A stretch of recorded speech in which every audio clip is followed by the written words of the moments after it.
মুচমুচে ক্রিস্পি বেগুনি আলুর চপ আরও বিভিন্ন ধরনের স্ন্যাক্স আইটেম তৈরি করার জন্য বেসন প্রয়োজন হয়। আর বেসনটা যদি পারফেক্ট হয় এবং ঘরেই হোমমেড বেসন হয় তাহলে তো কোনো কথাই নেই। তাহলে আমরা চলুন বেসন কিভাবে বাসায় আমরা তৈরি করতে পারি সেই রেসিপিটি শেয়ার করি।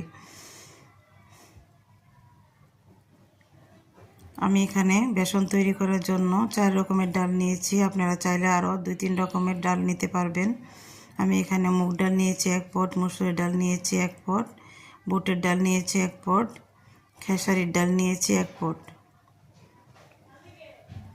আর নিয়েছি আতপ চাল 1 পট।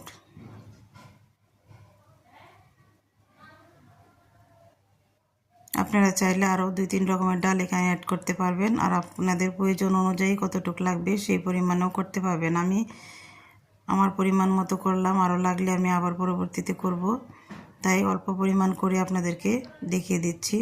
চাল ডাল সব একসাথে ভালো করে মিশিয়ে নিয়ে এখন ধুয়ে পরিষ্কার করে নেব। পরিষ্কার করে নিয়েছি, পানি জড়িয়ে নিয়েছি। এখন আমি এটি রোদ্রে শুকাতে দেব।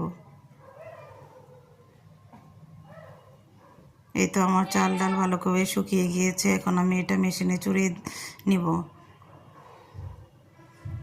আপনারা চাইলে ব্লেন্ডার মেশিনেও করতে পারবেন। আমি মেশিনে গুঁড়ো করে নিয়েছি। এখন চালনি দিয়ে চেলে নিচ্ছি। আপনারা কিনা বেসন ব্যবহার করলেও সবসময় চেষ্টা করবেন চালনি দিয়ে চেলে নিতে, কারণ বেসনের মধ্যে দানা দানা কিছু অংশ থেকে যায়, সেইগুলো ভালো করে চালনি দিয়ে চেলে নিলে বেগুনিটাও ভালো হয়। এই তো আমার বেসনটা রেডি হয়ে গেছে। আমি বয়ামে ঢাকনা দিয়ে ঢেকে রেখে দেব। আর কিছু বেসন দিয়ে আপনাদেরকে বেগুনি তৈরি করে দেখিয়ে দিচ্ছি। এই তো আমার বেসন দিয়ে বেগুনি আমি তৈরি করে নিয়েছি। খুবই মচমচে এবং ক্রিস্পি হয়েছে।